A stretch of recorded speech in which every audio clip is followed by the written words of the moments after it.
કોંગ્રેસ નેતા ગ્યાસુદ્દીન શેખના નિવેદન પર ભાજપે પ્રહારો કર્યા છે। ભાજપ નેતા ડોક્ટર યજ્ઞેશ દવેએ પ્રહારો કર્યા છે।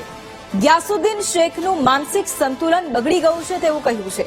વધુમાં કહ્યું, પોતાના સમાજના લોકો વિરુદ્ધ જ તેઓ બોલી રહ્યા છે। આવા લોકોને કોંગ્રેસ પ્રચારમાં મોકલે છે। પાટણ અને કચ્છમાં ગ્યાસુદ્દીન શેખે વિવાદિત નિવેદન આપ્યું હતું અને તેને લઈને હવે ભાજપે પ્રહારો કર્યા।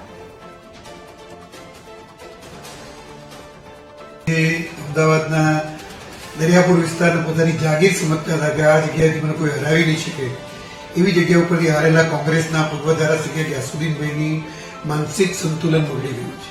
હું એમનું માનસિક સંતુલન બગડી ગયું છે એટલા માટે કહું છું કે જ્યારે કોઈ વ્યક્તિ પોતાના જ સમાજના વ્યક્તિઓને, પોતાના જ ભાઈઓને અપશબ્દ બોલે અને એવા અપશબ્દો કે જે અપશબ્દો આપણે બીજા કોઈને બોલી ન શકીએ એવા અપશબ્દો જાહેર મંચ ઉપરથી જ્યારે બોલાતા હોય અને એ પૂર્વ ધારાસભ્ય કક્ષાનો વ્યક્તિ બોલતો હોય ત્યારે મને ચોક્કસ એવું લાગે છે કે પોતાના સમાજને જ્યારે ગાળો દે છે ત્યારે એનું માનસિક સંતુલન ગુમાવી બેઠા છે અને આવા માનસિક સંતુલન ગુમાવી બેઠેલા લોકોને કોંગ્રેસ પ્રચાર માટે મોકલે છે એટલે કોંગ્રેસની પણ ક્યાંક ને ક્યાંક મજબૂરી હોય